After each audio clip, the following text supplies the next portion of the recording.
You have to go deep down inside yourself and pull out victories. Playing them, they make you see how far you're willing to go to win a basketball game. And the question we have to ask ourselves is, how bad do we really want it?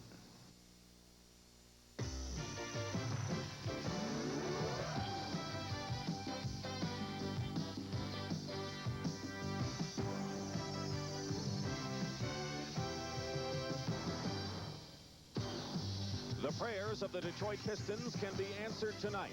They lead the Eastern Conference Finals 3-2, including a pair of startling wins in the Boston Garden. And as a result, the Pistons are one step away from that coveted trip to the NBA Finals.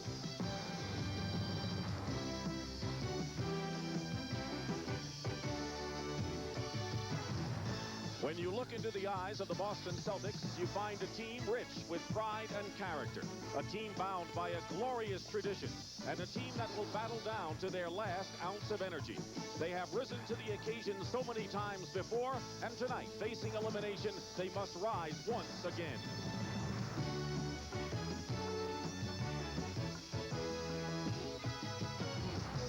The Celtics will try to spoil the dream that burns within the Detroit Pistons, who tonight will try to make that dream come true.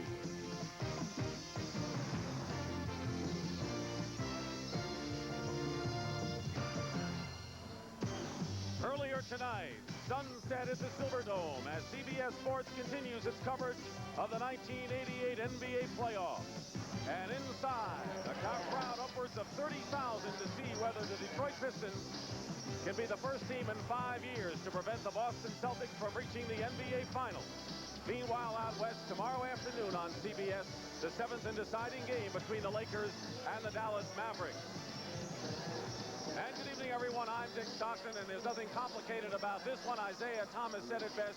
Do we have what it takes to win? There's going to be great human drama unfolding tonight at the Silverdome because we have a team that has been knocking on the door, getting closer and closer, seeing whether they can finally upend the Boston Celtics, a team that has made a living out of playing in adversity, coming from behind. That has been their history. Although the Celtics do have some problems, their two starting guards, Dennis Johnson and Danny Ainge, have strained backs. Neither of them worked out with the team today, but both of them will start this game. Right now, let's go to my partner, Billy Cunningham, with Celtics coach Casey Jones. Casey, with both guards injured, does this change your game plan or your rotation of players? I don't know. I talked to Dennis and Danny before we came out here and said, well, let me know if there's a problem, but they are going to start. They may have to sit on the bench for a couple of minutes, and more than that, they may get cold and have to go back in again, but that's something I'll have to judge. If we have that kind of movement, them coming out after 4 minutes, going back in after 2, then there's going to be a problem there somewhere, so it's something I have to deal with. Well, thank you, Casey. And down to Pat O'Brien with Chuck Daly. All right, Billy, thank you. Coach, your team started out slowly the last couple of games. What are you going to do to change that? Well, we've got to push the ball, I think, a little more on what we call our sideline, get it up the floor a little bit quicker, because primarily they were running the clock down on us, made it tough for us to get into a play. Secondly, we've got to be more intense defensively early. The last game we were not. Are they going to be emotionally ready, knowing that Ainge and DJ are possibly injured? They'll probably be 110%. I've been through all that before. We don't believe anything about that. All right, Coach, thank you. Okay. Dick, let's play some ball. Billy, the Celtics have had a horrendous shooting series, in particular Larry Bird, but we all know that Larry Bird can do a lot of things to help the club. What do you see him doing tonight to help this team? Number one, he's got to show the leadership. He's got to come out and establish something for the Celtics, because then everyone else on this team will follow. This place is primed. The Silverdome is going wild as the Celtics, with their backs to the wall, going against the Pistons in Game 6.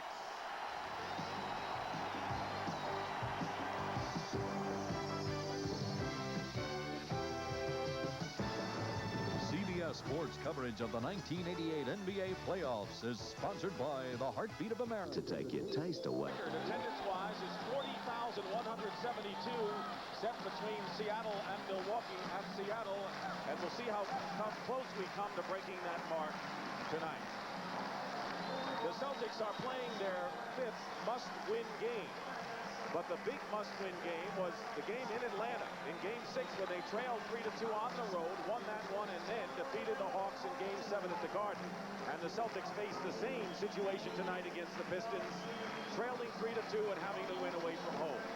Earl Strong, one of the officials working tonight, along with Hugh Evans. And Mike Mathis is the alternate. So the stage is set for Billy Cunningham. The drama is at hand. The Pistons need to win one game to get the Hex out of their system. And they're going to have to play their best game of this series to get that Hex off their back. They're going to have to come out with great intensity, especially at the defensive end of the court. The Celtics, they're going to have to make the extra pass at the offensive end. Lambier and Parrish jumping, and it's controlled by the Celtics. And we'll be watching Dennis Johnson, who was walking quite gingerly at the end of the game and did not accompany the team when they arrived last night. And Larry Bird hits the first shot of the game. Bird scored 27 points in Wednesday's game, the most points he scored in the series, but still having his shooting woes coming in. Lambier. Bill Lambier has averaged 22 points in the last 2 games after being ice cold the first 3. Usually that play is run for guards coming off baseline screens, but Lambier is exceptional. McHale puts Boston ahead. I think the guards are so crucial for the Detroit Pistons in their success. Well, just in the 3 games they've won, the guards have been the offensive force. Defense inside, Mahorn winds up on the deck, misses the shot. But make no mistake about it, this has been a brilliant defensive series. McHale. Here come the Pistons wanting to attack. 3-on-3. Lambier, baseline. Dantley. Travel. Turnover, Boston ball. It's one thing Chuck Daly has talked to Dantley about when he's catching the basketball, using too much time. Just make a quick, strong move. All throughout the year, the Celtics have had a problem being patient on the road offensively. They've rushed shots. At home, it seems to be a different story. Parrish going strong to the basket, and a foul is called against Bill Lambier, his first. Right off the bat, we see the Celtics trying to establish that inside game. They've gone to Bird, McHale, and Parrish the first 4 times down the court. Celtics have reached the NBA Finals 4 years in a row, the last team to knock them out were Billy Cunningham's 76ers back in 1983 when Philadelphia went on to win the NBA championship. Robert Parrish.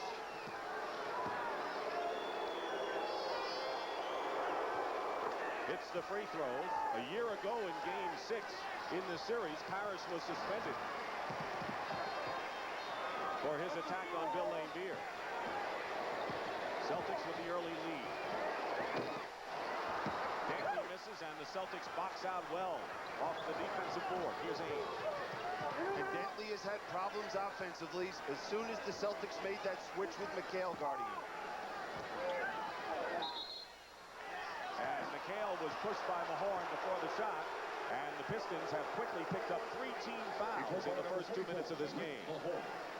Ron Rothstein on the left and Dick Versace on the right flank Chuck Daly, who has coached at every level in his career, starting with Punxsutawney High School in Pennsylvania. Bird misses the shot, and another foul.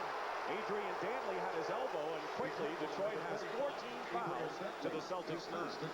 Well, the Celtics truly have their game face on to start this ball game. Bird is looking quicker when he gets the basketball. They're playing better basketball than I've seen. Well, they've started out their last 2 games playing well, and they faltered in the second half. They get the 3rd team foul on the Pistons. Bird has been the leading rebounder in the series and is tied for the lead in block shots on the Celtics. So when we talk about him doing other things besides scoring, he's been there. 8-2, Boston. And they'll call the Celtic foul away from the ball. Boston ball number 32. And Kevin McHale, who fouled out of the last game before they went into overtime. And it appears that Detroit is going at Kevin McHale, trying to pick up those fouls. Danley going in and gets the basket. Remember last year, Danley's quickness paid off against McHale, but Kevin wasn't 100% a year ago. Yeah, and he's been on the all-defensive team for the last several years. Mahorn is on McHale, doubled with Dumars, knocked away by Dumars. Here's Isaiah Thomas. Dumars. Joe Dumars used his body well to shield Larry Bird from the ball. And the Pistons trail by 2 with 3 minutes gone by. And that's something Detroit has to do. Dennis Johnson leans in, knocked down. Celtics ball. McHale might have touched it last. And it's still Boston ball, and it was Laimbeer on it. When Detroit is at their best, they're very aggressive defensively, creating some turnovers, and that allows them to get out into the open court. McHale goes up. Laimbeer didn't move, and McHale lost it to Laimbeer. Dumars. 8-6 Celtics, 8:39 remaining in the first period. Vic Stockton and Bill Cunningham, Game 6. The Celtics need a victory to send it to Game 7 Sunday afternoon. Now the man that the Celtics also have to get started is Danny Ainge. Parrish is short with it. Ainge crashes the boards, and a loose ball foul called against the Celtics. It's Ainge. Now here's the Detroit defense. Mahorn just battling inside against McHale. He puts that ball on the floor. There's Laimbeer giving the help. He just loses the basketball.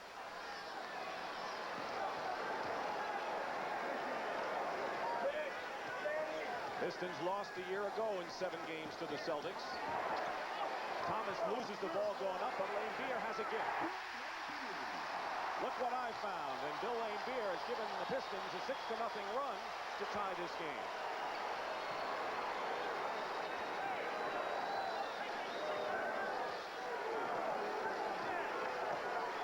On the shot clock. Danley on Bird. Bird lost his footing. Dennis Johnson follows up and gets the basket. What a warrior Dennis Johnson is. Yeah, you know, he just got hurt in the last ball game, and this is going to be a game that might be the people that survive win. An offensive foul called against Joe Dumars of the Pistons. Robert Parrish twisted his ankle on that play. 20-second timeout, the Celtics call, and Robert Parrish is limping. Right in the middle of your picture is Robert Parrish. Let's see what he does. Looked like he stepped on Mahorn's foot and twisted his ankle. You know, Billy, a year ago, the Celtics really had injury problems with foot injuries to McHale and Parrish. They weren't 100%. Bird wasn't right. They came into the playoffs this year healthy and rested, but funny things have happened, or not so funny, with the back injuries to the 2 guards, and then Paxson's back, and now all of a sudden Parrish gets shaken up. So this is a league in which you never know when the thing is going to happen. And also their benches dropped off with their effectiveness, where they, at the end of the season, they were really a factor in helping the team. Mark Akers comes into the game. He's been the first man off the bench for the Celtics in 4 of the 6 games. His best effort was in game number 3 when he grabbed 6 rebounds in 13 minutes, forced to play with Robert Parrish in foul trouble at the time. Celtics ball in a 2-point lead. The Pistons haven't had the lead in this game. Now defensively, the Pistons do not have to worry about Akers. Bird aims the rebound. All he's going to do is bang, try to get to the boards, get some cheap baskets, and be physical. Laimbeer trying to slough off, but it doesn't help as McHale gets the feed. Well, that's the play the Celtics run all the time, with Bird curling around the screen, and that time he caught the Pistons defense cheating, and he found McHale. Laimbeer pops again, hits again. 3 for 3 for Bill Laimbeer. 2 of those shots from outside as Bill Laimbeer, now the leading scorer, and Robert Parrish still worked on at the Celtic bench. McHale with a great feed from Bird. He's getting good low post position. He's getting exceptional position, and Mahorn is allowing him to go to the baseline on that side of the court, and he's just going to eat him up alive. Vinnie Johnson will replace Dumars, and the foul is called against the Detroit Pistons. So all eyes are on Robert Parrish, who now has ice on his knee. Has hurt his knee, and Pat O'Brien is around the Celtic bench with a report. Pat? Thank you, Dick. Right behind the Celtic bench, as you can see, Robert Parrish is in a lot of pain. What happened was he got a bruise, a very bad bruise, apparently, to his left knee on the outside of his knee. They've iced it up. The Celtics doctors can't give any conclusive report right now. They say that he is in pain. They're going to let us know in a few minutes, and of course, we'll let you know. He says Dumars hit him on the outside of the knee. Back to you, Dick. All right, Pat, thank you very much. And that last foul was against Kevin McHale, his second personal foul. Now, right off the bat, Detroit is going to come out with the possession of the basketball and look to get it inside to Dantley in a position where he can take the basketball to the hole against McHale. But right away, we see that K.C. Jones counters, and McHale is going to play Lambier.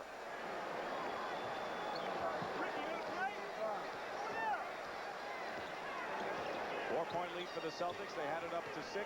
Detroit has not had the lead yet. Low post Mahorn against Bird. Out of bounds. And it's Boston's ball. Keep in mind that Rick Mahorn is playing with pain, faces possible back surgery after the season, coming off his best year, but really very little use during the playoffs except for fouls and inside defense. Jack McCluskey felt before he was injured he was the MVP on this Piston team. Larry Bird drove the baseline, misses. Rebound Mahorn trying to cut it to 2. Just under 6 minutes to go in the first period. Dantley has it knocked away by Bird. Out of bounds, Detroit ball, but Larry Bird with a brilliant play when Dantley appeared to have an easy layup. And this game is getting so physical, I would be very concerned if I were the officials. Because right here we see great hustle here by Larry Bird deflecting that pass and not allowing Dantley to get the easy 2. Each team with 3 fouls, and Mark Akers fouls Dantley going to the hoop. Dantley used that move to good advantage in the overtime victory in Game 5 against the Celtics. And that was against Roberts, and he did use that quite a bit. And right now we're seeing Akers trying to play him. There's no way Akers can play him. This is going to force the Celtics to double team anytime Dantley touches the ball. Next Boston foul will put him in the penalty. Still 14-10. They isolate Dantley against Akers. Dantley misses a short jumper. Vinnie Johnson making Dennis Johnson work to bring it up. Double team on McHale and a foul. Quick release by Kevin McHale. And Vinnie Johnson commits the foul. Each team now with 4 team fouls. The line for Boston shooting 2. Number 32, Kevin McHale. The key to that play was McHale beating the double team. He was so quick. As soon as he touched the basketball, he made that move. John Sally about to come into the ballgame for the Pistons. And what has been the story is McHale misses the first one that the Pistons, when they've had the quick lineup with Sally and Dennis Rodman, they have bothered the Celtics the most with that combination. And you see Mahorn gingerly going to the sideline. Oh, just another face this Piston team could show the Celtics. Now they'll be able to get out and run. McHale misses both free throws. He's been shooting 81% coming in. And again, Detroit trying to cut it to 2. Thomas finds an opening, blocked by Akers. Mark Akers contributes with a good defensive play inside. Dennis Johnson short in the corner. Thomas tries to save it, and it's still Detroit ball. That last play was a play, that pick and roll, that hurt the Celtics in game number 5, but they reacted beautifully to it that time. Pistons haven't scored in 2 minutes now. Vinnie Johnson misses, goes after his rebound, and the foul against the Celtics. Mark Akers, I believe. And it'll be the penalty. And so the Pistons will shoot. One of the Pistons playing with Vinnie Johnson. He came out sizzling in the series, Billy. 12 points in the first game, 21 in the second. But since then, he hasn't scored much. 13 points in the last 3 games. How about the last 2 games? 2 points. And I asked Vinnie, what do you do to get yourself going? He said, well, what I'll try to do is be very aggressive defensively. And when I get the ball, I'll look to make the pass. That seems to get me going with my shot. Go quick, huh? He's got them both, and it's a 14-12 game. And here's Detroit. with the kind of defensive pressure that helped bring them back in the second half Wednesday night. And I'm sure that Chuck Daly feels that they can wear this Celtic team down if they're able to maintain that type of pressure. Danny Ainge for three and misses. Loose ball, and Sally into the hands of Ainge. Goes right up with it. Thomas, the rebound. Danny Ainge has not scored a field goal in more than 7 quarters of this series. But Thomas throws it into the hands of Bird. Well, just a sloppy period. We're seeing open shots missed, poor ball handling. Neither team is just showing what it takes to get to the finals. Is it because they're pressing too much? Well, possibly. I wouldn't think the Celtics would, though. Akers follows up on McHale's miss, so Mark Akers coming in for Paris, who was shaken up with a bruised knee, has made contributions at both ends of the floor. And that's the way he's got to contribute. Get to the glass. Pistons have missed 6 straight shots. Dantley brings an end to that drought. I just can't believe Casey Jones can go very long without having to double team Adrian Dantley matched up against Akers. Again, McHale in the low post, stripped away by Sally. Chance for Detroit to tie it up. Thomas nearly did, and the Celtics pushing it up. Ainge and Bird follows the basket, counts in a foul. Watch the defense on McHale. We'll see the last time against Mahorn, he was able to go baseline. They force him to the middle, and there's the turnover. Foul is on Laimbeer, his second foul, and Larry Bird with 6 points will try to make it 7. Rick Mahorn has come back into the game, and Bill Laimbeer getting a rest. Bird also has 6 rebounds to go with his 7 points, and a lot of plays that don't figure in the box score. Yeah, he's showing that leadership we've talked about, Dick. He's coming out here and saying, hey, we're going to get through this ball game and get a 7th game in the Boston Garden. Sally stopped by McHale and Ainge. The Boston break, leading by 5.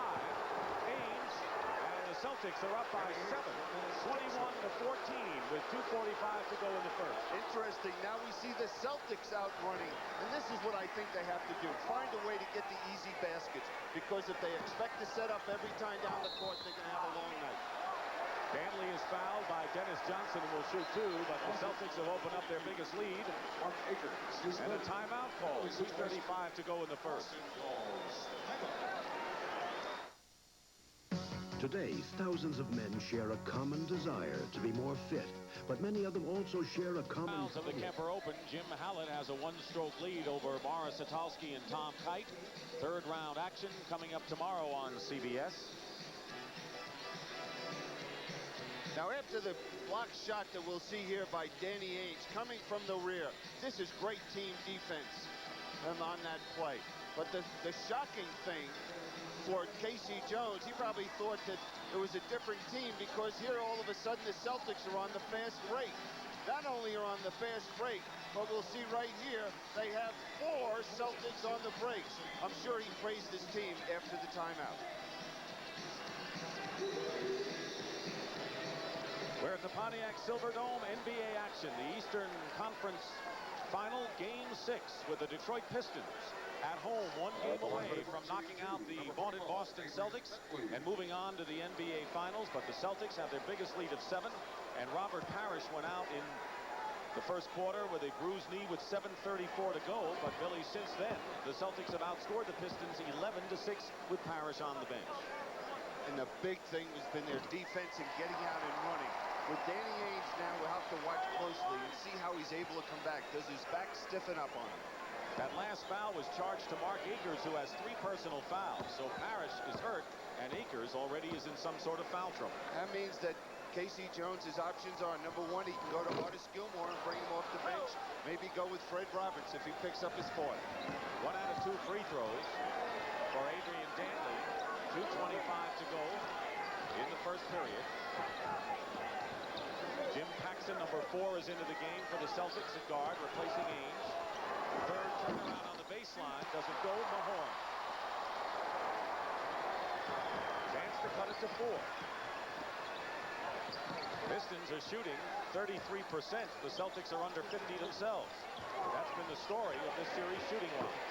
Vinnie Johnson connects. First basket in 3 attempts.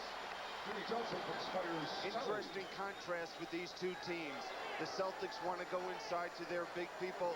The Detroit Pistons have no post-up player except for James Edwards, who has played sporadic during the course of this playoff. Bird lost his footing, and now Earl Strong said he was kicked. And a Piston foul, and Bird will go to the line. Now here's a problem. Larry Bird has the good shot, good follow-through, arc on the ball. What happens? It bounces out. That's been the story for Larry Bird in this playoffs. Look at those numbers. His best shooting game was in Game 4 when he was 7 for 15.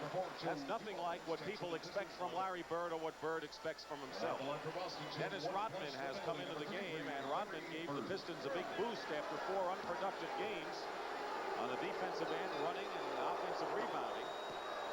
Meanwhile, Reggie Lewis, the #1 draft pick out of Northeastern, who has some solid offensive potential, but hasn't played much in the series, has come in, and he'll be joined by Dirk Minifield.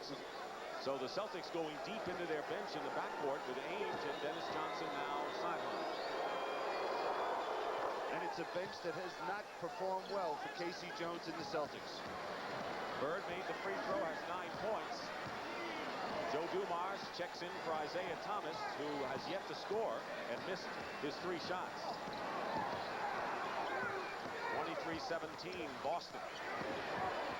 Vinnie Johnson in the lane. It drops for him, and Vinnie Johnson has 6 points, ties Lane Beer with the Pistons scoring lead. Under 2 minutes to play, nearly a minute to go in the first period. Reggie Lewis guarded by Rodman. Vinnie Johnson on Paxson. Minifield. Paxson way off, but Bird is there. And now the Pistons will try to cut it to 2. Under a minute to play. Knocked away by Bird. Paxson saves it. Now Vinnie Johnson has it. Sally. Rodman. Detroit ball. What action? What bad action there if you're the coach. I mean, it's just, I don't want it, you can have it type of basketball out here. Now here we see 1 turnover. Paxson turning it over. Vinnie Johnson getting the pass over to Sally. Now he, bang, bang, there's another turnover. Well, they wouldn't be winning many points for artistic impression, I'll tell you that, in this game. They sure wouldn't. But there's so much at stake. That keeps it from being kind of a joke, really, when you see the way they're kicking it around. Well, neither coach was laughing about it. Inside, and Rodman is fouled by Reggie Lewis is first. Quickly, let's go to Pat O'Brien. Pat? All right, Dick standing behind the Boston Celtic bench once again with a medical report. Surprisingly, Danny Ainge is back. Now hurts more than DJ's. They're both on the bench. They both have heat packs directly on their back. They're concerned about them. Gilmore, I can't... not Artis Gilmore, but Robert Parrish, I'm sorry. I can't give you any more information on him. His leg still hurts. They're waiting for the ice to set in. Let's go back to Dick. All right, Pat, it looks like you're going to set up a camp over there behind that Boston bench. Starting to look like a soap opera.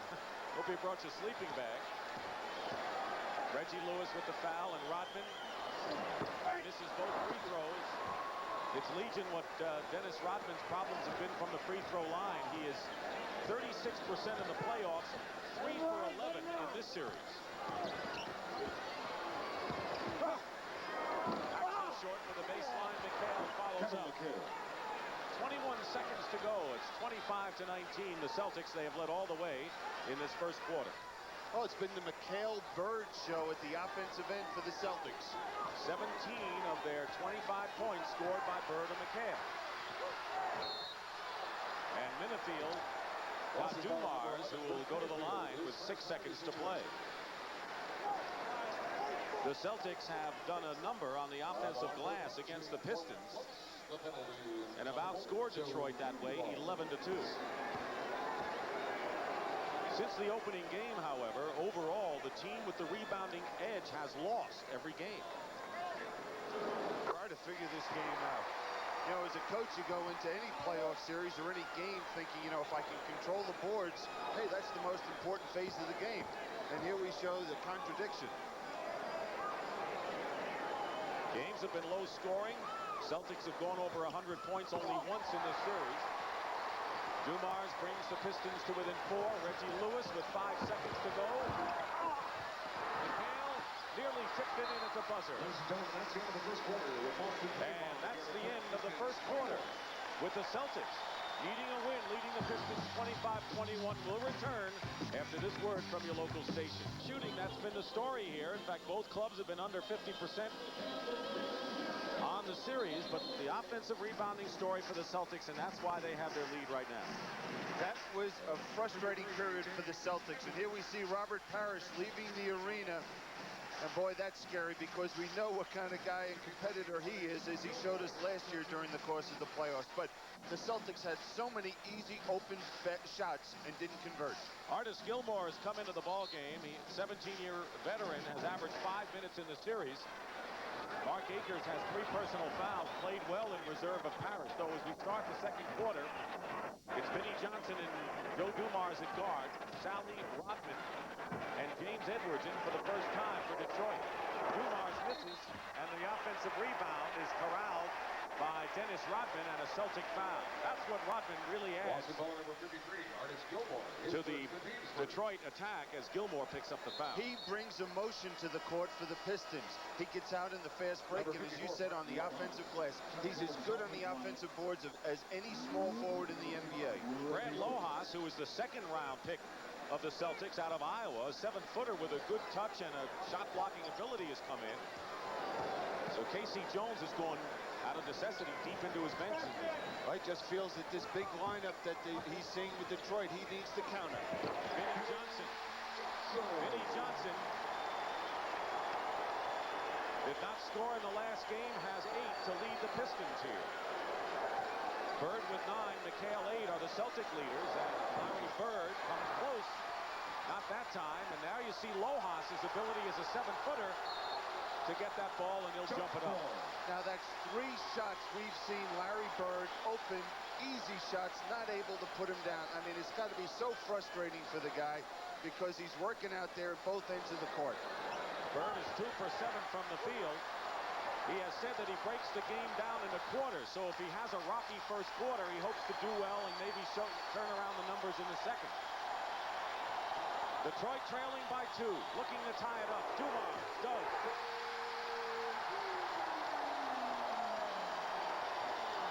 And the fear of penetration by Vinnie Johnson created that. Pistons have tied it at 25. Isaiah Thomas still on the bench, is yet to score in this game for Detroit. Now you look at this team, there's only one offensive player out there for the Celtics. Minifield misses, the rebound by James Edwards. Crowd looking to see whether the Pistons get their first lead of the game. Johnson. Dumars finds Rodman. And Detroit leads for the first time. Timeout, Boston.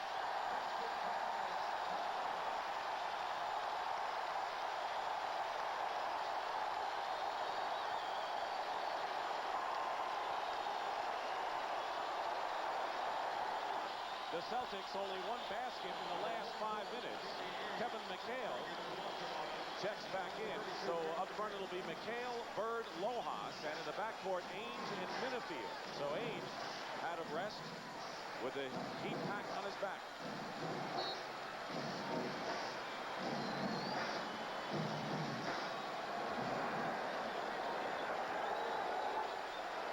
Bird doubled with Dumars and Rodman, and Minifield lost the ball.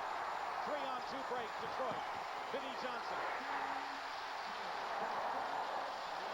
10 points for Vinnie Johnson. Leads all scorers. The Celtics have to be very cautious because emotion plays such a big part of this game. This crowd is in a frenzy. McHale gets fouled. Edwards and Dumars covering. And the foul is against James Edwards as Dennis Johnson checks back in. Tomorrow it'll be the Dallas Mavericks, who have won their 3 home games at Reunion, against the Lakers, who have won 3 at the Forum. Tomorrow's game on CBS, 3:30 Eastern time from the Forum in Los Angeles. Dennis Johnson hits the shot. I doubt we'll see Dennis Johnson or Danny Ainge going to the bench again for the Celtics. Johnson's shot broke a 10-0 run by the Pistons.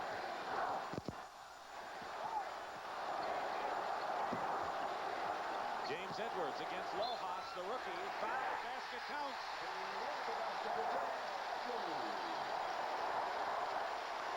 What an impact James Edwards, acquired from Phoenix, has given the Detroit Pistons. He's been quiet the last 2 games, but he was a hero in the first 3 for Detroit when they took a 2-1 lead. And we see the difference in the benches. Vinnie Johnson, James Edwards, Rodman, Sally coming in and being productive. 3-point play by James Edwards, who used to play for Chuck Daly when Daly coached Cleveland. At that time, Bill Laimbeer was the backup and Edwards was the starting center. Pistons with their biggest lead. 5-point advantage. Lojas, he's got a good touch.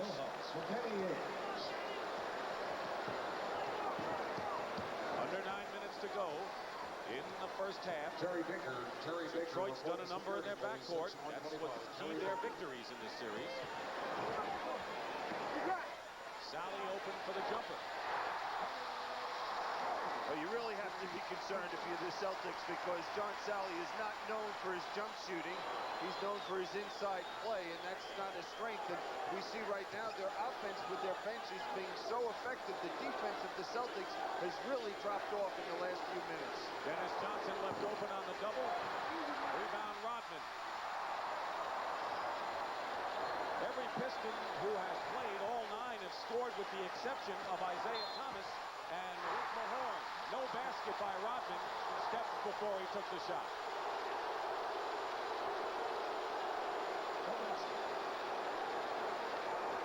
Celtics have got to get the basketball back in the hands of Larry Bird. Bird has taken 1 shot and missed it in the second quarter with 4 minutes gone by. Lead is 5 for the Pistons. They can close out the Celtics tonight with a victory.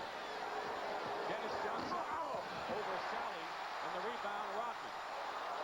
And it looks like Rodman and Sally, and Rodman is shaken up for the moment.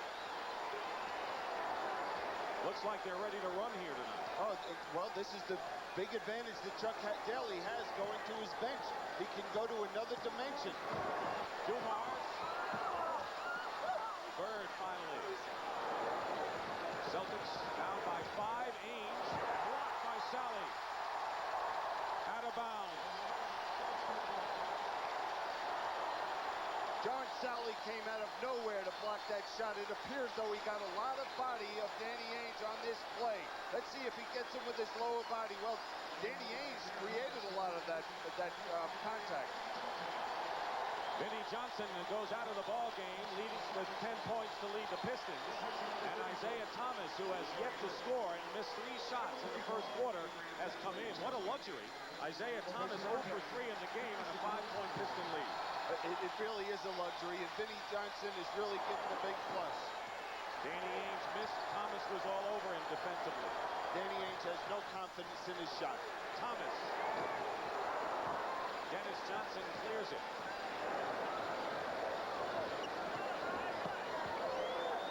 Fred Roberts in the game for the first time. Lojas going to the hoop. Fred Lojas showing. And some of the plays we have seen by the Celtic bench, maybe not to this level of the playoffs. You wonder what they might have done during the season.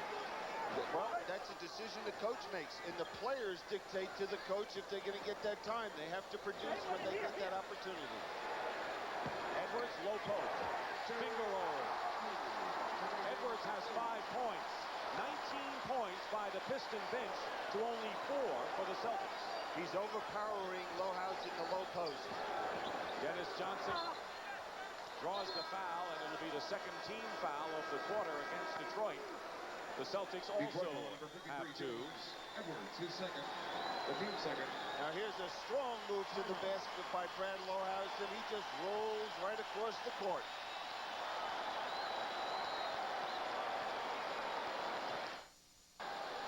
Pat O'Brien back inside the Pontiac Silverdome. You see the Boston Celtics in the huddle there. They are without Robert Parrish. He is in the locker room now doing stretch exercises on his left knee. I spoke to him in the locker room and I asked if he's in a lot of pain. He said you would not believe the amount of pain. He thinks he'll be back before the half is over, but I'm not quite sure. Neither is the doctor. Let's go back to Dick. All right, Pat, thank you very much. And Billy, I wonder how critical the next few minutes are going to be in this game, because the Celtics have kept it a 5-point deficit, and they're using their bench. Parrish is out of there, and the Pistons look like they've got a world of confidence playing with the kind of aggressiveness they did not show in Game 4. And they have that quick lineup out there, so if they're able to get the ball and stop the Celtics offensively, they can get out and run and get the easy baskets. Celtics have Lojas, Roberts, Ames, Dennis Johnson, and McHale. Larry Bird is on the bench. He has scored 9, but nothing so far in the second period. We're nearly halfway through that. And Dennis Johnson is on the line to shoot. It's a wonder what this guy has accomplished on a court. He had a series high of 23 in game number 5, but you really can't measure in numbers the timely plays, the way he leads this club. He's done it for years with this ball club. You know, so many people say, boy, he's really struggling offensively. Teams were leaving him wide open for the jump shots, and then the big game, and no one leaves him alone. Never missed the playoffs in his career, so he knows the pressure and all that goes with it. Joe Dumars. 8 points for Dumars, and you remember it was Dumars who scored 29 points in the third game of the series. In fact, both of his top scoring games have been against the Celtics, and Parrish is coming back. Roberts. Dumars the rebound. Larry Bird is coming back into the game for Boston. Dantley from Dumars. Before that timeout, Chuck Daly brought his big lineup in, and they're even. The Pistons have their biggest lead.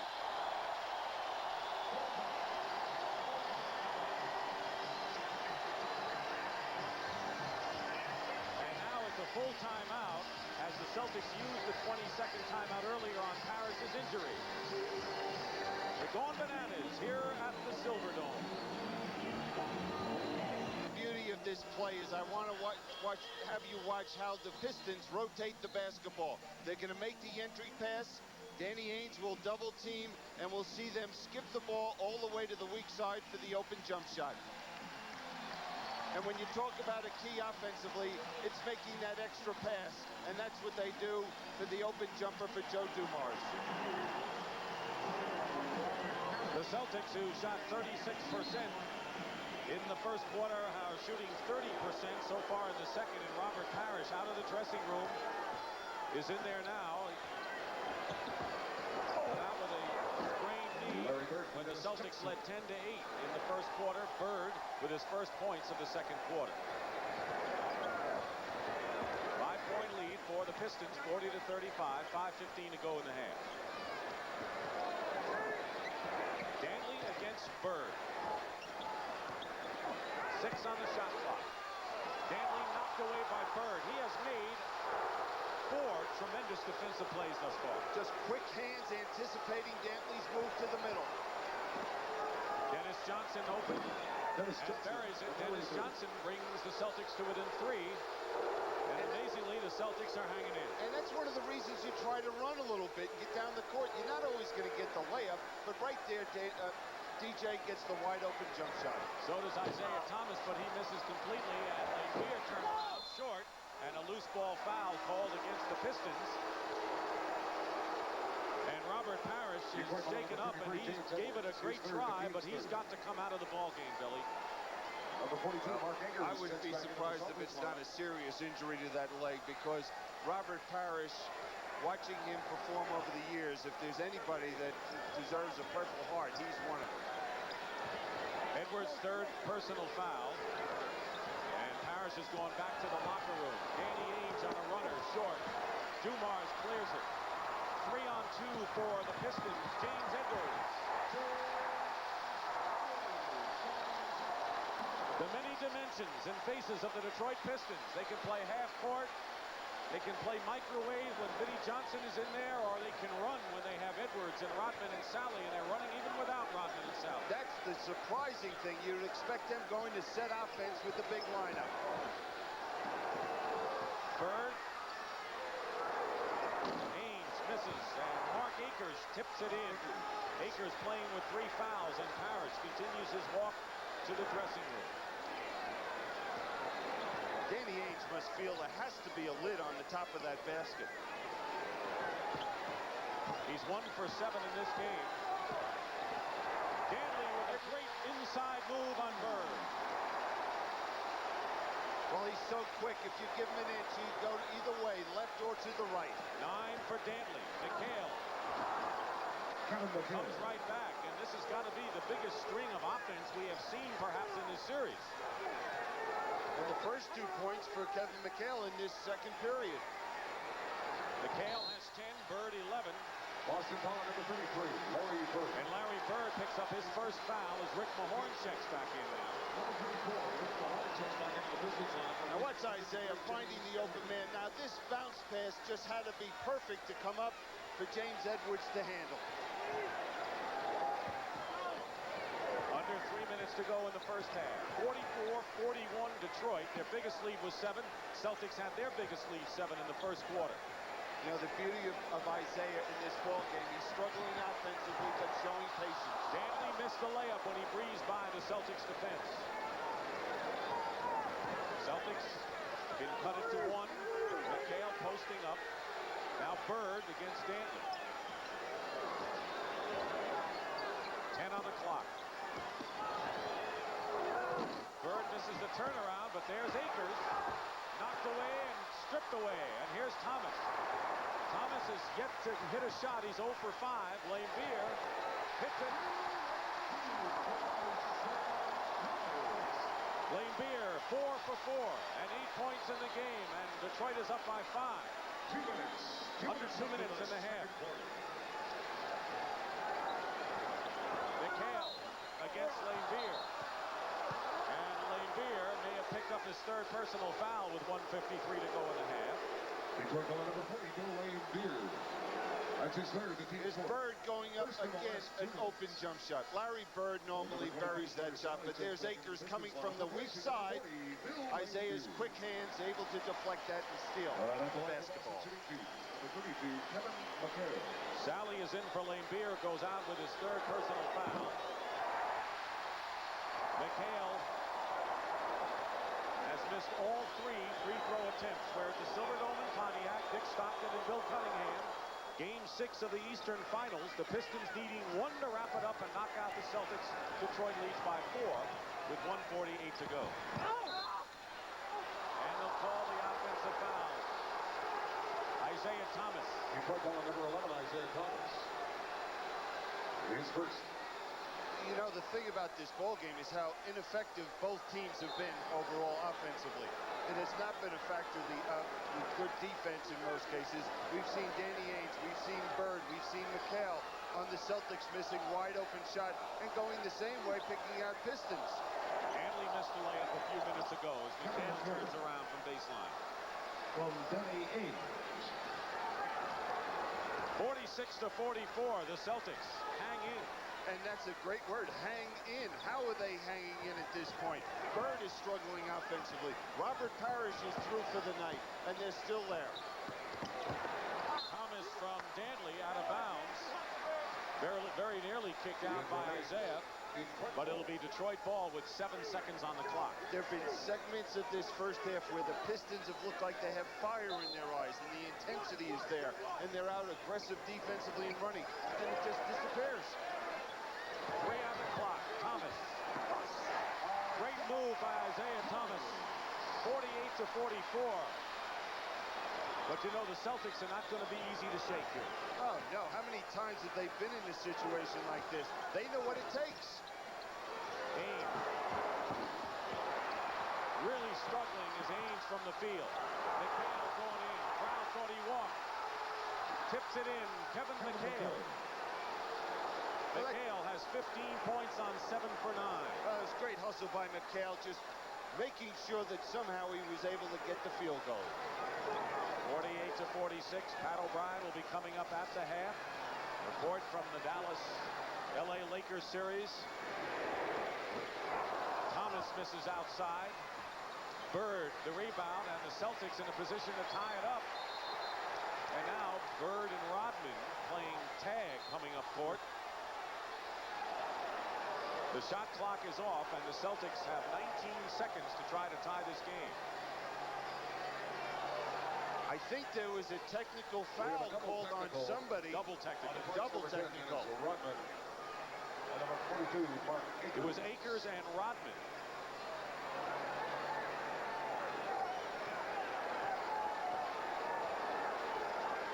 Pistons trailed by 4 after 1 quarter of play. 5 seconds to go. Bird, high arcing shot missing. And Detroit will have the slim lead at the half.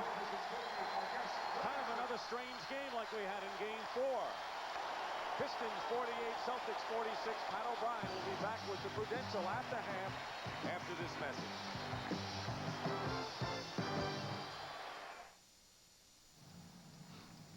The Montgomerys, Jack and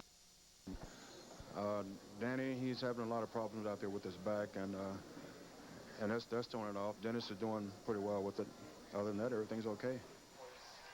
All right, Bill, and the fact is that the Celtics are only 2 points down.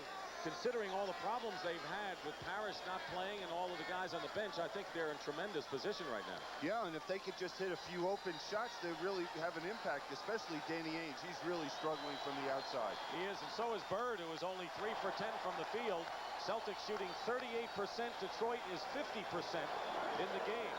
Celtics have had the edge off the offensive glass, but the Detroit bench has really outscored the Celtics by 13. Lane Beer for 3. This is to start the second half.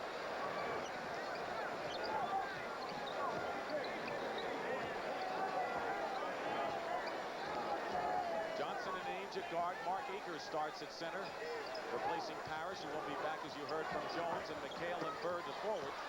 Dennis Johnson gets the rebound. Akers works in. Traveling call. So there's the shooting story once again. Ainge 1 for 9. Bird 3 for 10. McHale has been the chief tormentor off the offensive glass. And Detroit's bench has outscored the Celtics 21-8 thanks to Vinnie Johnson's 10 points. Thomas is fouled by Dennis Johnson going in. Surprising to me, we've just started this, and we've only gone a minute into this period, but I don't see the aggressiveness coming out in Detroit. They look like they're not aggressive defensively. They're just strolling through things at the offensive end of the court. Isaiah Thomas on the line. Thomas 1 for 7 in the first quarter and only 2 points. McHale leads with 15 for Boston. Bird second with 11. Vinnie Johnson, the only Piston in double figures with 10. And McHale's the only starter shooting over 50% from the field, 7 for 11. 50-46 Detroit. Good pass from McHale out to Dennis Johnson, faked by DJ. Akers gets the loose ball. And that's what's been keeping the Celtics in the game, that offensive glass. McHale and Mahorn both hit the deck, and they stay there. And now the foul has been called against Rick Mahorn by Earl Strom for keeping McHale down. That's exactly the reason. We'll see them battling in here. Mahorn just backs off McHale, allows him to fall to the floor. And now he tries to get it up, and he pins him. 1, 2, 3, he's down. 2 personals on Rick Mahorn, each team with 1 team foul. Minute and a half gone by. McHale. Here's Isaiah Thomas running it out for Detroit. Well, the Celtics are not letting the Pistons run, getting back effectively defensively. Doing an excellent job, but it's restrictive of Thomas because he has no one to run with. Danley, just inside the three-point line, has 11 now to lead the Pistons.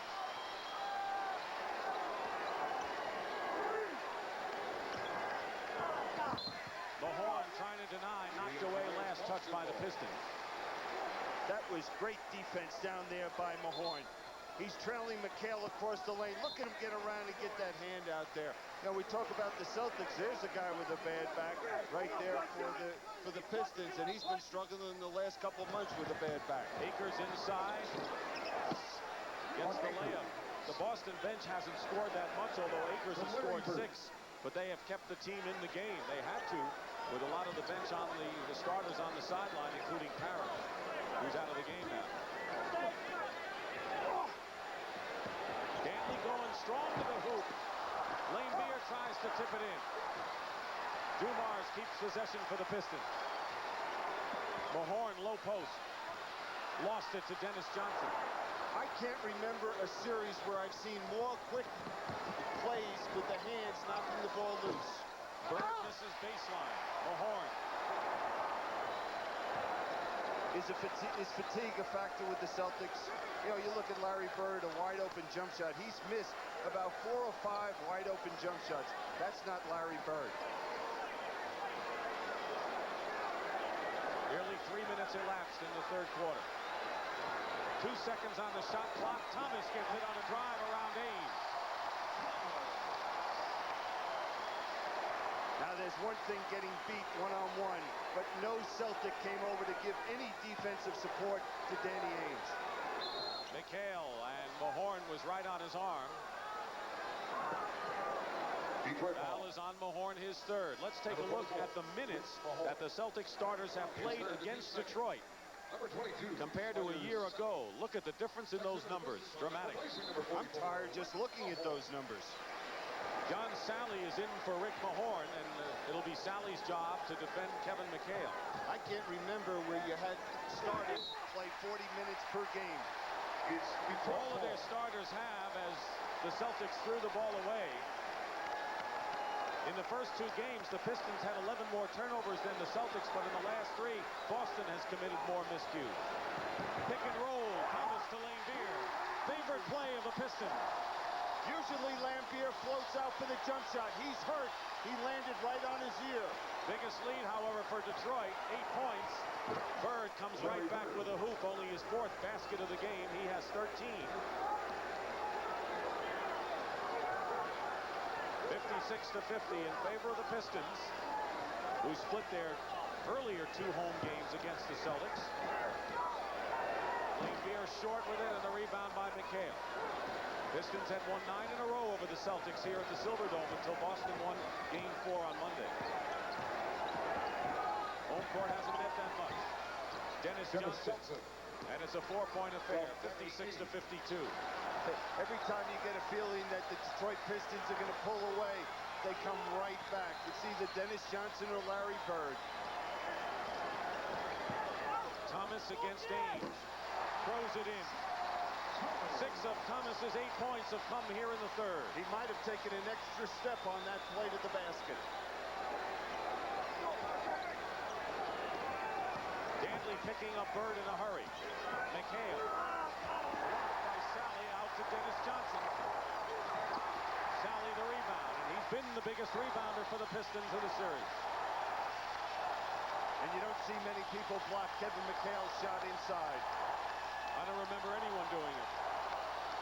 Dantley with a patented drive to the hoop, nothing doing. Ainge pulls up. Still struggles. Dantley the rebound. Ainge is 1 for 10 from the field. He is mired in a terrible shooting slump at the worst possible time for Boston. You know, that first period, he asked to come out. His back was hurting so much. Less than 6.5 remaining in the third. Adrian Dantley. He'll have that shot all day long because Kevin McHale isn't quick enough to come out and play him out on the court. Dantley leads with 13 points, and the old pros are starting to go to work for the Pistons. Now watch John Sally, his timing. You know, sometimes you get a piece of a shot, but bam, he knocks that back to half court.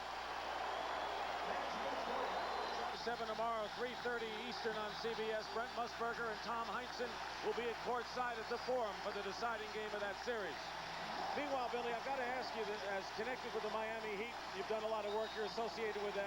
The news today that the Utah Jazz have refused to give the Miami Heat permission to talk to Frank Layden as their coach. Your thoughts? Well, if I was involved with the Utah Jazz, I wouldn't let anyone talk to Frank Layden because of the great success that team had. And all it is a bright future, and he did a great job. But the real reason I wanted to talk to Frank is, you know, that wardrobe of his. I'm dying to find out where he gets it. You're a smart cookie, you are. Celebration at the Silverdome. Well, premature, but they're having a blast in Detroit. where the Pistons have matched their biggest lead of the game, leading 60-52 with 6:20 remaining in the third period. I'll guarantee you this is the largest crowd ever for an NBA playoff game. 40,100 the previous high.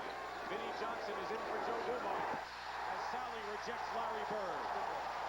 Again, we see what the bench has done for Chuck Daly tonight. John Sally coming off the bench now and making his presence really felt at the defensive end. Against Vinnie Johnson, Dennis Johnson is fouled by Vinnie. That'll be the third team foul against Detroit, but there is Sally the acrobat here.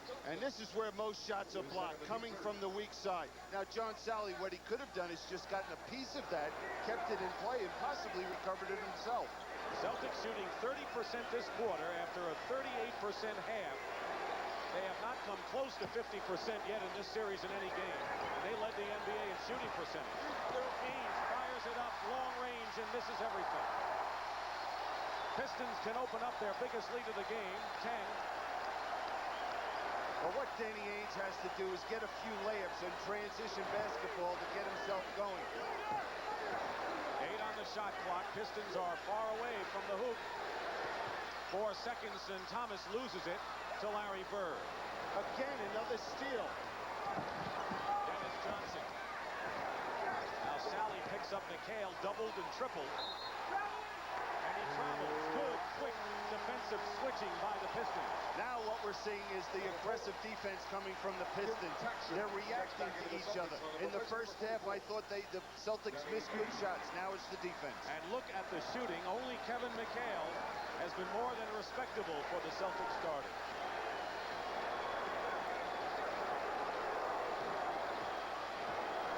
Paxson in the game for the Celtics. Danny goes up and he's fouled. And exactly what happened. He hit those 2 jump shots. Now McHale has to come out and play him out on the court, and he's able to drive to the basket using his quickness. Bird's second foul. Number 45, Adrian. Second team foul on Boston. And Dantley can give the Pistons the 10-point lead they haven't enjoyed yet.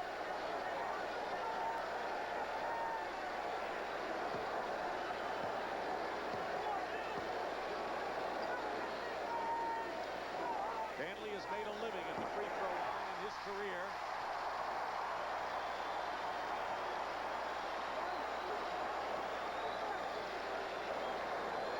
He has 14 points. The only game he scored 20 in this series was in the second game of this series. The thing that's impressed me the most about Adrian Dantley throughout this series is his defense. We've talked about the missed shots by Bird, but Adrian Dantley's had a lot to do with it.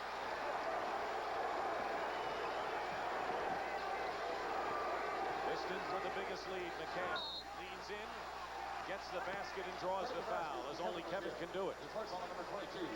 Sally's foul. His first, the team's fourth. Fourth team foul on the Pistons. One more, they're in the penalty. Now, first you'll see Kevin McHale getting that position. Watch him lean in. He never takes the ball down low, keeps it high, goes to the basket. 3-point play by McHale brings the Celtics back to 7. 4:40 to go in the third. Vinnie Johnson at the line. Hit. He led with 10 in the first half. That's his first hoop of the second half. Now we see that the Celtics are coming to double team Dantley anytime he gets the ball on the wing. Piston foul will be their 5th of the period. Now watch the defense come. Now there's Vinnie Johnson just stepping right in, wide open jump shot. Good play by Dantley. James Edwards replaces Bill Laimbeer. Sally's foul is his second, and the Pistons are in the penalty, and McHale will shoot, but he has had a rough time from the free throw line tonight. The addition of Edwards also for Laimbeer. Fatigue does not become a problem for him. He's only having to play about in the low 30s minutes during the course of a game. Last year he was up near 40. McHale right now 3 of 6 from the line, improves the percentage, and it's a 7-point game.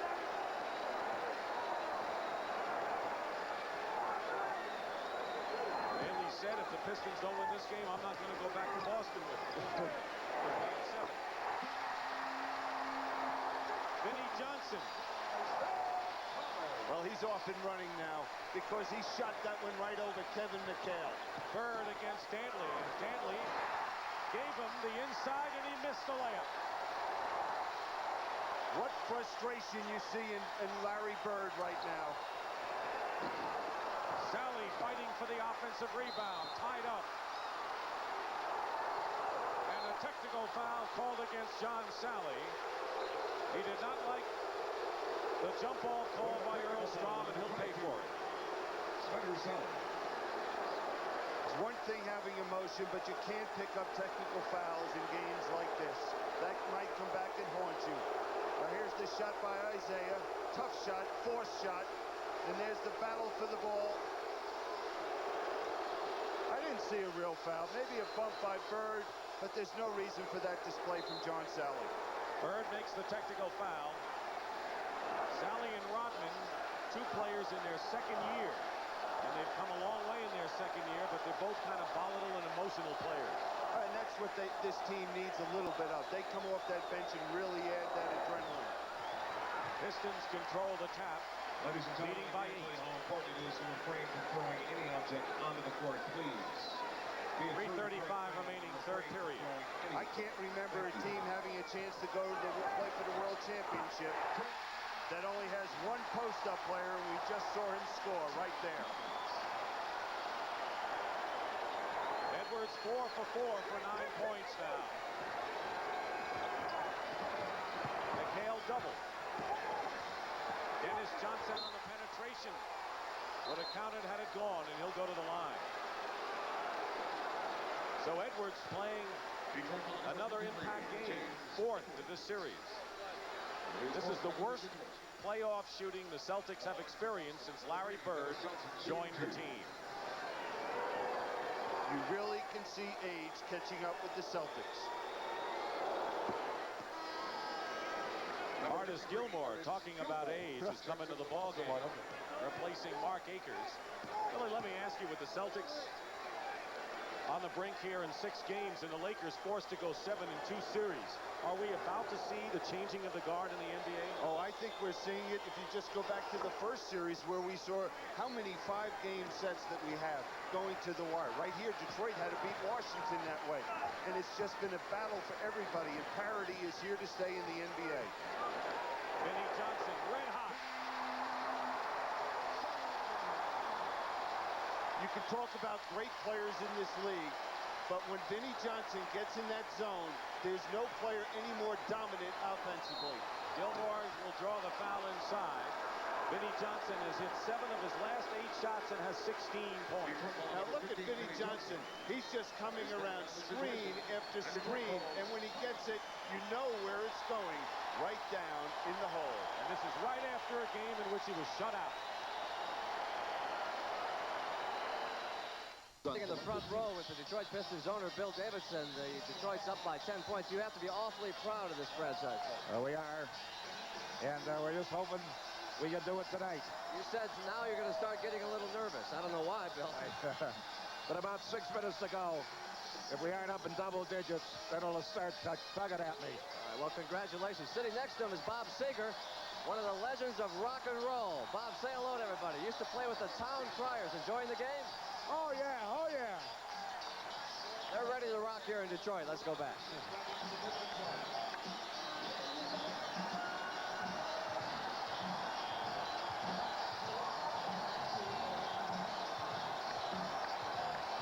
There's the shooting story, and overall in the game, Detroit is 54%. That's just below their best game effort, which was in the opening game of the series, and the Celtics continue to languish. Detroit leading by 10, matching their biggest lead. Gilmore is on the line, out there for the Celtics. Dennis Johnson and Jim Paxson in the backcourt up front. Gilmore, Larry Bird, and Kevin McHale. Detroit has Vinnie Johnson and Isaiah Thomas in the backcourt. James Edwards, John Sally, and Dennis Rodman up front. They've got their running team in there. 1 out of 2 for Artis. Detroit will come down, milk it as long as they can with Vinnie Johnson coming off the baseline screens. Sally setting a screen. Paxson shadowing Vinnie Johnson. 7 on the shot clock. Open is Vinnie Johnson. Bad guy to keep open. How does Paxson leave Vinnie Johnson, the guy that's lighting it up? He was with him, body to body, until there were 4 seconds to go on the shot clock. And he went over to give some defensive help. He has to stay home with Johnson. Vinnie Johnson has hit 8 of his last 9. 18 points. McHale. Bird the rebound. Blocked by Sally. Paxson. New clock, Boston. McHale swoops in. Kevin McHale now with 22 points is the game's high score. They just keep hanging in there. It's the offensive rebounds that have been keeping the Celtics in this ball game. Minute 40 remaining, third period. Pistons led by 2 at the half. They're up by 9 right here. Off the screen, Johnson goes right by McHale. Sally, foul.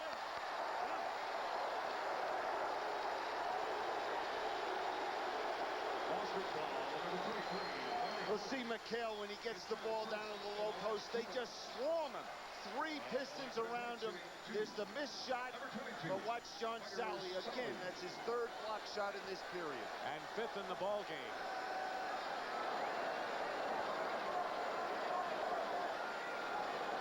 Bird picked up his 3rd foul, and Sally is shooting. You know, I think a lot of people wondered about Isaiah Thomas after last year making that mistake in Game 5, throwing the ball away. And I watch him now, and you always hope that someone learns from defeat or a bad experience, that they're able to gain something positive out of it. And Isaiah Thomas is showing that. He's showing that leadership. When do they need him offensively? When should he make the pass? He's doing it all for this Piston ball club. Dirk Minifield replaces Kevin McHale. Lojas is in there.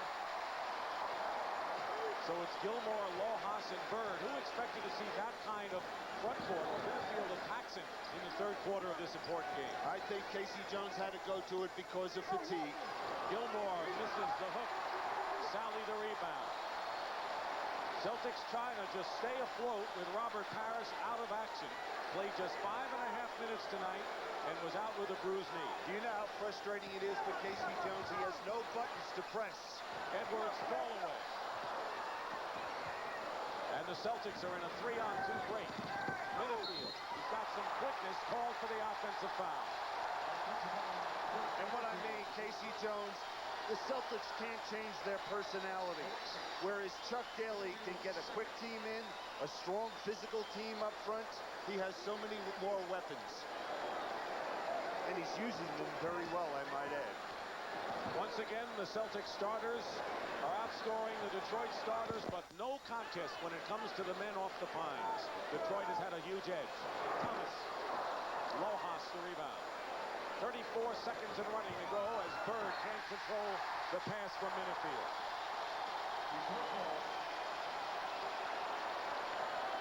I think this group that you're looking at and Bird on the court knows now what kind of an uphill climb the Celtics may face in the 4th quarter. They're going to need a performance from Larry Bird or another Celtic, just like Game 7 against Atlanta in the 4th period. Loose ball, Sally picks it up, and it'll be against the Celtics. Their 15 foul, and the Pistons will shoot. There's another example. Loose ball, who's the quicker team? We see John Sally and the Pistons being quicker to loose balls.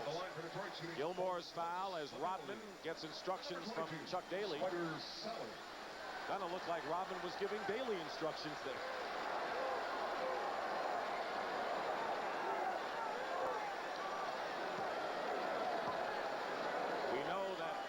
And the Lakers, who duel tomorrow in Game 7 on CBS at 3:30, are watching these 2 teams and forming impressions in case they have a chance to meet, which they hope they meet, the winner. No, contrasting styles. We see, for the most part here, a very physical, slow-tempo ball game with these 2 teams, whereas out in L.A., we'll see them getting up and down that court. Biggest lead of the game for the Pistons, and it couldn't come at a better time with the final seconds of the 3rd period. Paxson throws it away to Rodman. Picked up by Paxson. Bird tried to get it in there. The crowd's going wild as the third quarter comes to an end. And you can see Bill Laimbeer wants it. Pistons 75, Celtics 63, and we'll return to the Silverdome after this message and a word from your local station. CBS Sports coverage of the NBA playoffs continues at the Silverdome. Dick Stockton and Bill Cunningham, and what is Chuck Daly thinking about? More important, what do you think he told his team after 3? Well, what he told his team is, hey, you guys, we have a chance to make history. And what we got to do is come out. If you think you played hard in the first 3 periods, now we got to go after them. What a great chapter this could be in the city of Detroit sports history. One of the great sports towns in America, no mistaking. Right. But Lojas hits the open jumper. Bird on the bench. He has scored 14 in the game. An impressive record for the Detroit Pistons when they're up after 3. Stake, trip to the NBA Finals if the Pistons can win here. If not, we go to Game 7 Sunday at Boston Garden. Vinnie Johnson again. 9 out of 10 from the field. 20 points in the game. Today in the NBA, you must have people that can shoot the ball from the perimeter because of the defenses doubling down and forcing that pass. And what we're seeing is the Celtics haven't done it. And we're seeing the Pistons do it right now. 6 on the clock. Lojas. Thomas and Ames go after it out of bounds. Detroit ball. Vinnie Johnson missed his first 2 shots of the game, and since then has hit 9 out of 10. And Billy, if you look at the Celtics scoring by quarters, there's got to be concern. They've gone from 25 to 21 to 17. And they've done that all through this playoff series. They've dropped off getting to that 4th period, and I just believe it's fatigue. 12-point lead, trying to up to 14. Edwards will go to the line and have that chance. The old on the right, Casey Jones, who will be stepping down. And on the left, Jimmy Rogers, who will take over the helms of the Celtics as their head coach. Bird quickly back in. Shooting 2. Number 53. And right in the middle of the pack is Arnold Auerbach, Don Gaston to the left, Alan Cohn to the right. The Celtic ownership. They're not used to being in this type of position. Last 4 years under Casey Jones, they've been going on to the next step, playing for the World Championship. And coming in, they seem to have a great chance to get to the finals and maybe give the Lakers a good fight. Maybe they will, but an offensive foul. Dennis Johnson, and he's shaken up. Isaiah Thomas is over there to make sure he's all right, and Vinnie Johnson and Isaiah Thomas help him up. He's hurting, but I think he's even more upset with the call. Here we see his penetration. John Sally did slide over. He did not establish position. Now the Celtics, to get back in this ball game, have got to create a faster tempo. They've got to do the job on the defense and get out and run. Edwards has it batted away by Dennis Johnson. Last year, the Pistons went to 7 games. Threw away Game 5, and then the collision with Danley and Vinnie Johnson. That was the end of their chances in Game 7. 5-second violation. 5-second violation against the Pistons. Turns it over to Boston, trailing by 13. 2 minutes gone by, 4th quarter.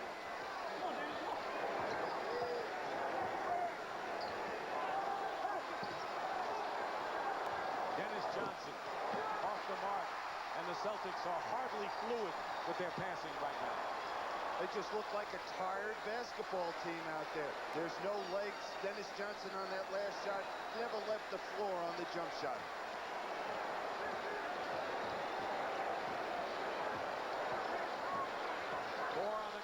Sally off the glass. Wild misses. Another rebound for Larry Bird. He's got 12. That's matched his series average. McHale fouled by John Sally. And that'll be his third. Number 22, Sawyer Sally. His third, the Pistons by 13 and a timeout with 9:17 to go, fourth.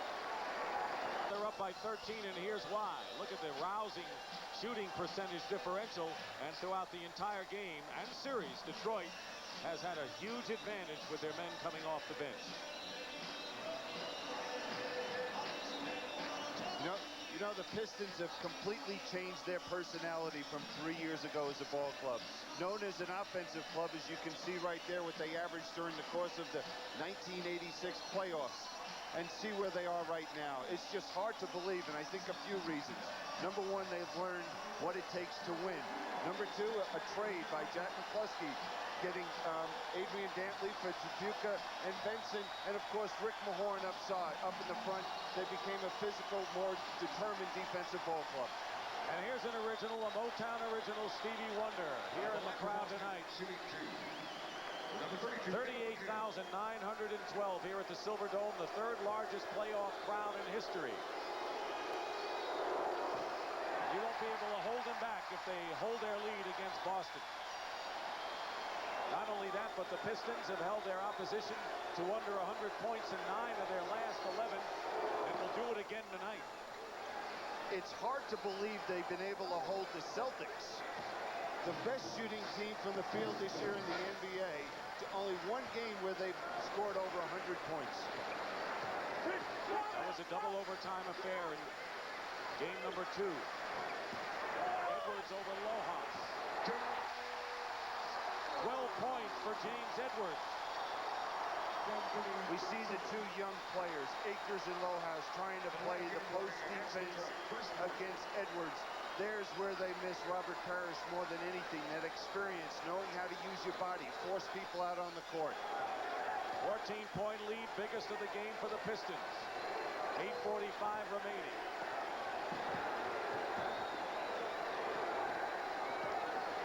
Bird has scored 14, none here in the quarter.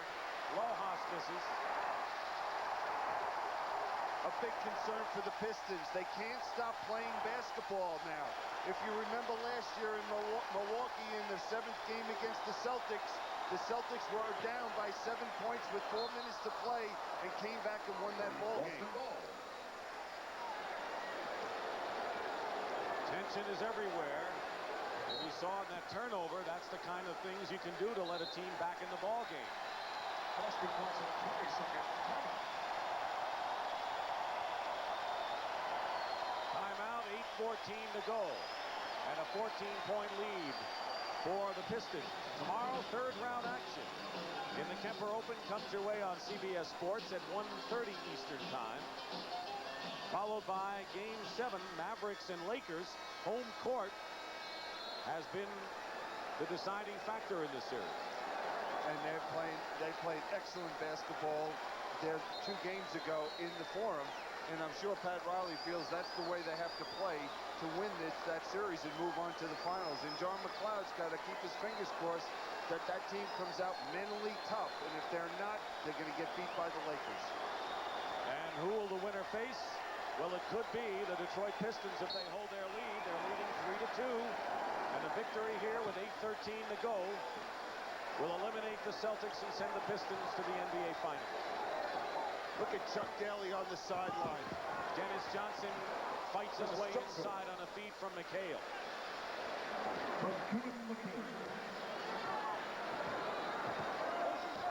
The lead is 12. Pistons turned it over the last time. 8 on the shot clock.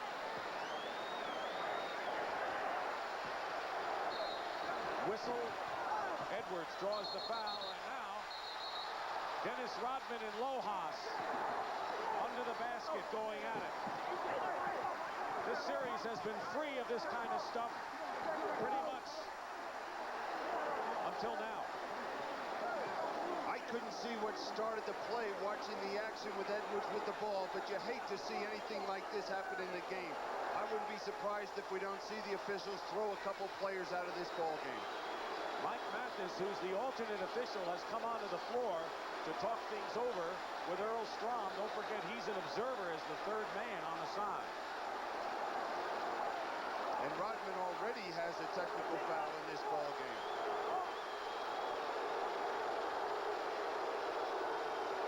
Photographers are on the floor. So far, they've kept the fans away. And this is the most non-player personnel that I've seen on the court. I guess they're not used to games like this in Detroit. They don't know that people are supposed to stay off the court. Now, right at the right of the lane, Lohaus grabs a hold of Rodman, and then they go right into the backstop. Chuck Daly over at the line, and Rodman is going to leave the ball game.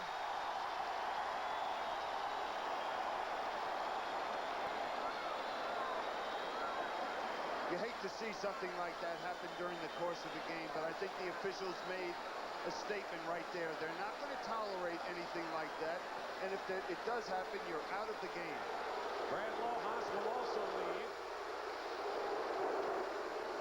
Thrown out for fighting, and Lohaus is escorted off the court.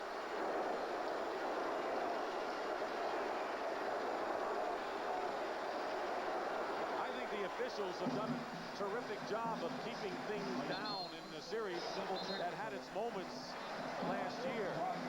Here we see another pile-up that was on the side of that play. Danny Ainge down on the floor with Rodman as well. Edwards will go to the line. He had a personal foul as well, and both players were ejected. McHale committed the foul, and Edwards will go to the line. You notice where Dennis Johnson was. He's sitting over there saying, hey, I can get a few minutes of breathing time here and be ready for the last 7 minutes of this ball game.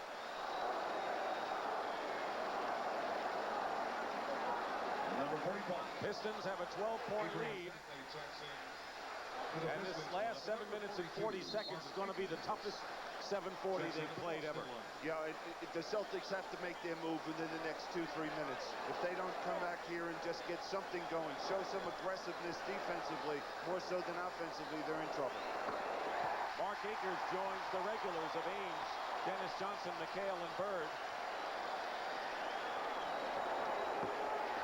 Dantley is in there with Edwards and Sally, with Rodman gone. 14-point lead, 7.5 to play. Bird. Not that time. Those shots normally went for Bird this year. 3-on-2. Blocked. Before the series started, Larry Bird said he did not like playing in this building, and he has not played well at all shooting the basketball. He's done the other things, but they need his offense so desperately to have any success in Boston. He's shooting 25% in this game after 37% coming into it. Dantley.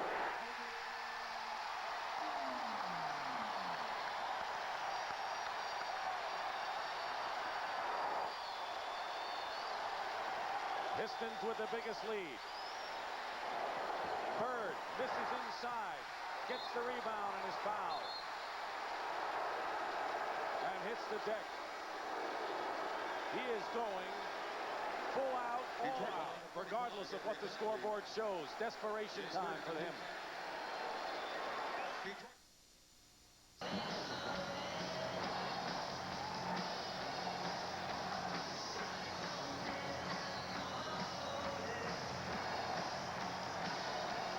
Pistons are 6:55 away from a trip to the NBA Finals for the first time in their history. In Billy Cunningham, we had Rodman and Lohaus thrown out for fighting, but cooler heads certainly have prevailed, and we want to remind you that the 1988 NBA Finals begin Tuesday night. Well, you're exactly right. That's the veterans out here. They know they're battling, but they also have such great respect for each other. And here we see Adrian Dantley helping Larry Bird up, just giving him a little pat on the back, and they just appreciate the effort each one has put forth in this series.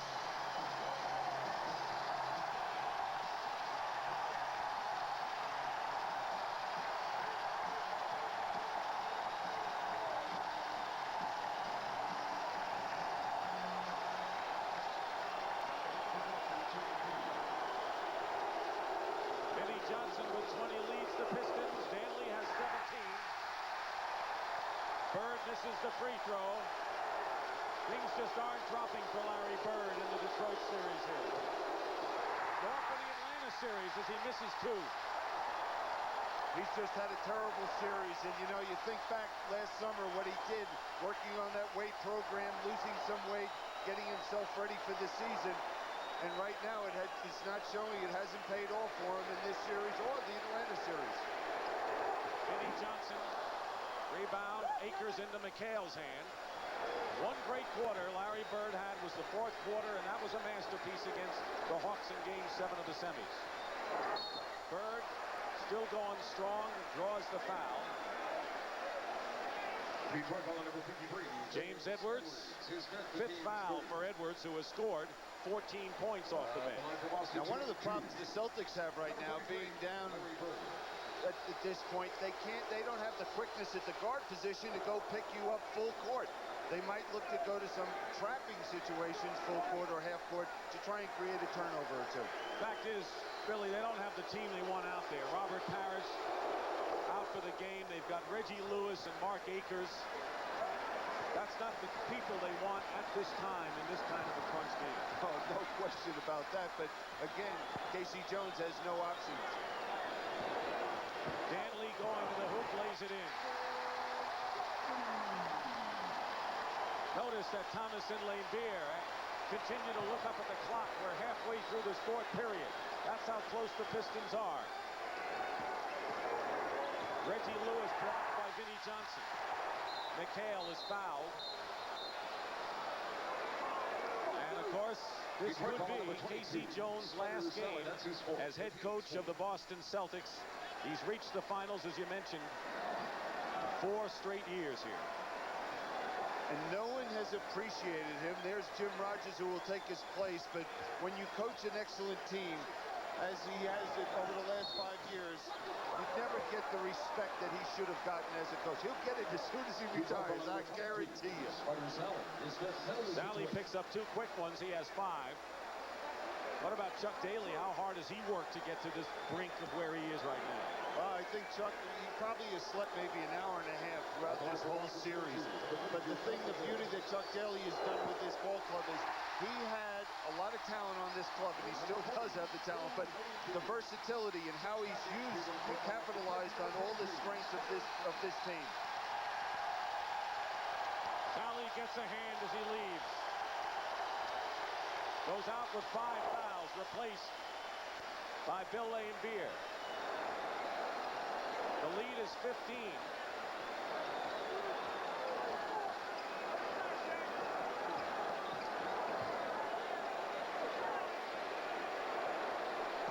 Dantley. The problem is now 2 guys are in a zone. Vinnie Johnson and Adrian Dantley. You just can't stop both. 88-71, McHale clobbered inside. But the difference between the Detroit Pistons tonight, leading 3 games to 2, and on Monday when they led 2 games to 1, is that they came out tentative. They didn't believe that they had a chance to win. They let the Celtics come to them. They played an ugly game and ended up losing by a point. And they came out with a far better head tonight in this 6th game. Just came out. They were mentally prepared to do whatever was necessary to win this ball game. Quite a contrast between what the Atlanta Hawks did when they had a chance in the last series.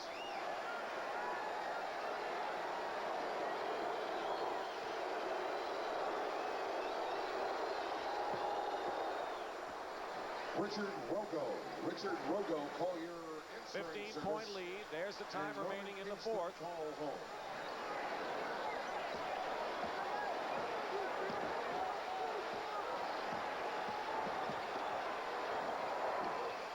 Dantley misses Laimbeer. New clock.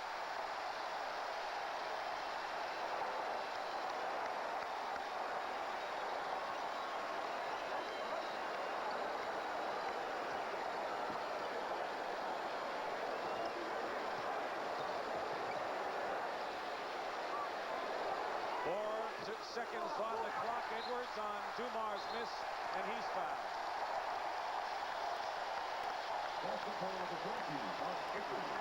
Now it's just a matter of time for the Pistons. They're not going to be denied. And the line for Detroit shooting team, number 53, James Edwards. That's Dennis Rodman sitting in the locker room cheering his team on. Checks back into the Celtics lineup. Akers picking up his 5th foul. He goes out, Gilmore in. One free throw for Edwards, who has 15. His best game of the series.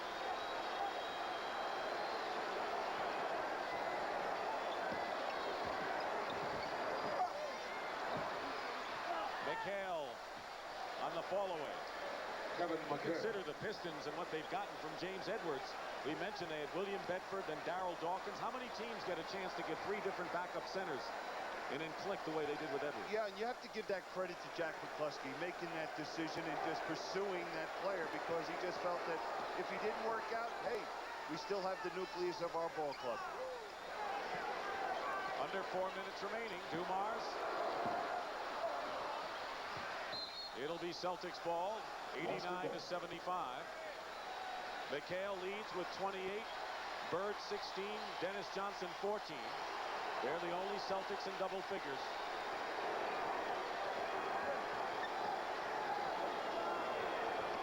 Reggie Lewis in the crowd. Basket will count and a foul. And the Celtics now are 12 down. And Chuck Daly doesn't act like he's on the brink of winning anything. Chuck won't relax until this game is all over. Reggie Lewis.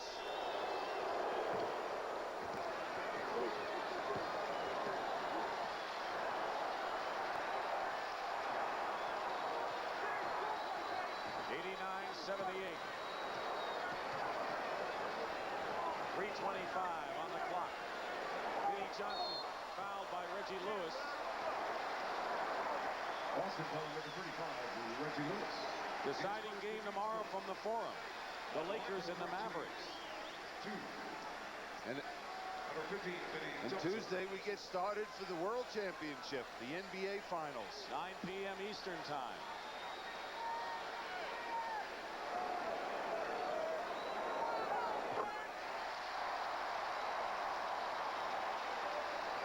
In the 7th game, as we told you earlier last year, Vinnie Johnson and Adrian Dantley collided. At the time, the Pistons were in the game, and it took a lot of the air out of the sails of the Detroit team. And the Celtics went on and won that 7th game. The Pistons doing their best to prevent a 7th game this time. McHale misses. Thomas winding down to 3 minutes to go, and a 13-point lead. Chuck Daly very fortunate to have that man with the basketball right there on his club. As soon as things started going the other way, he brought him in and things have settled down. Vinnie Johnson again. What a game for Johnson. 10 of 14 from the field, and Dennis Rodman holds court. 93-78.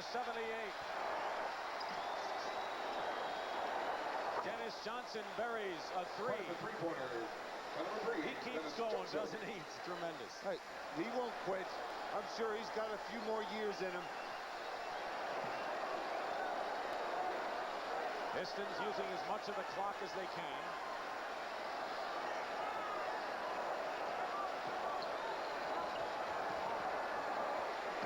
Vinnie Johnson again. Lambeer saves it, and a new 24.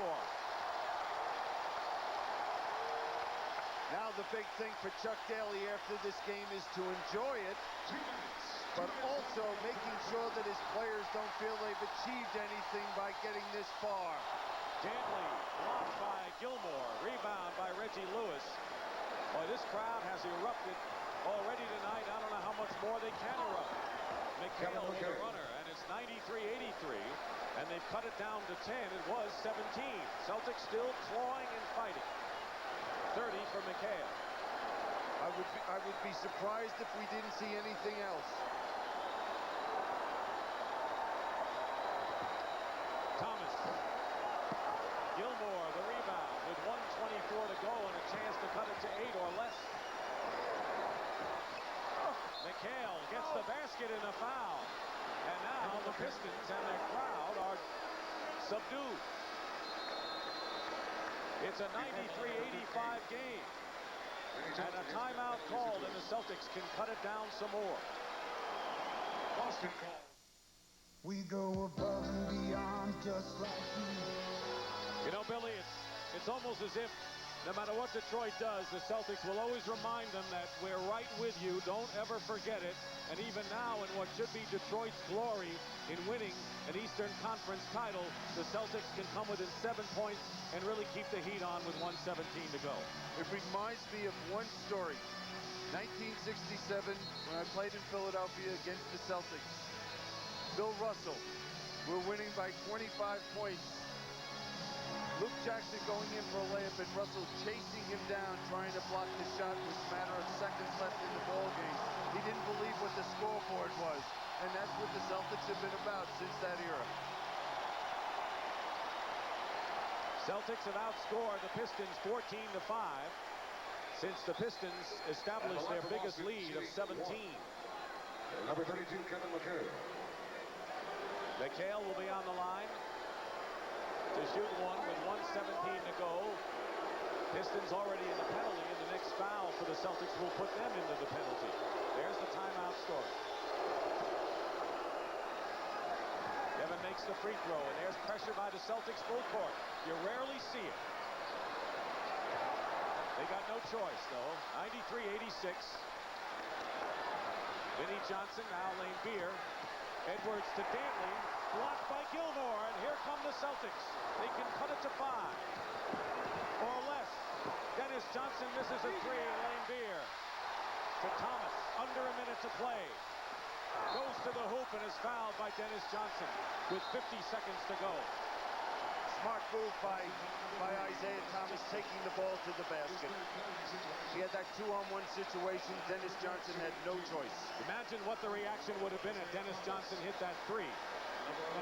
Yeah, especially when we felt that this game really was over a few minutes ago, but they've hung in there. Fred Roberts has replaced Larry Bird, who goes out with 16 points. McHale goes out. And the white flag has been thrown in by Casey Jones. Are you surprised at these moves right now, Bill?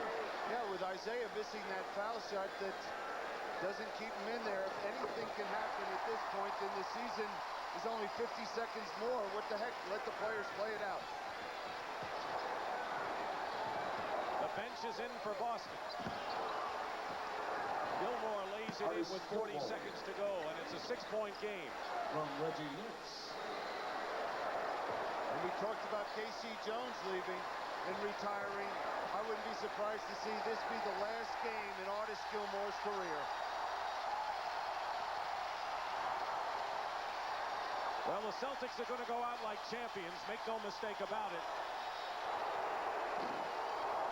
Roberts the rebound, but hail to the new Eastern Conference Kings, the Detroit Pistons, finally. 31 years it took them.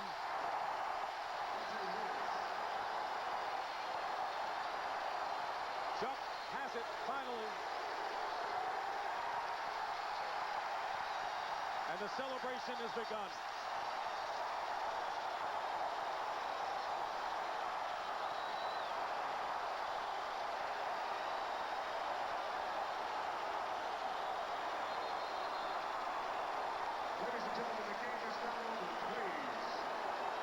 The court is littered with cameramen and other people, fans getting on there. We still have 3 seconds remaining, and now the players are trying to tell the cameramen to leave, and the Celtics starters and those not playing are leaving the floor now. Possibly for safety reasons. Feeling with this crowd, and it's a long walk to the locker rooms, that with this crowd getting on the court, someone could get hurt. McHale and Thomas. What a picture that is. That's what it's all about. Good luck against the Lakers, I'm sure, is what McHale is telling the Pistons. Kevin McHale said after the last game, maybe we should give a little credit to that Piston team defensively.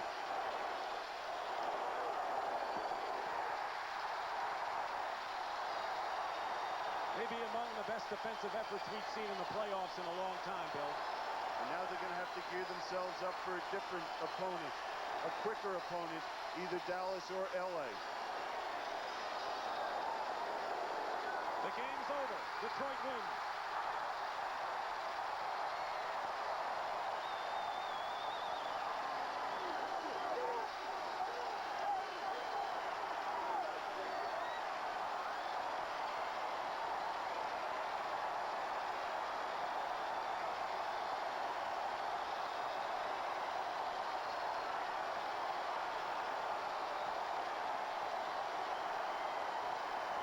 The huge disappointment of a year ago.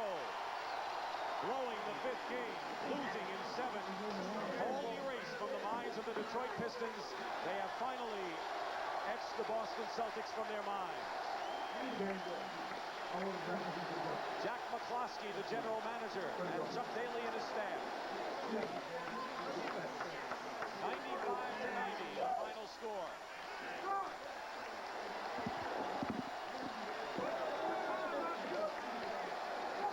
The Pistons win in 6, and they had to beat the Celtics twice in Boston Garden to achieve this Eastern Conference title.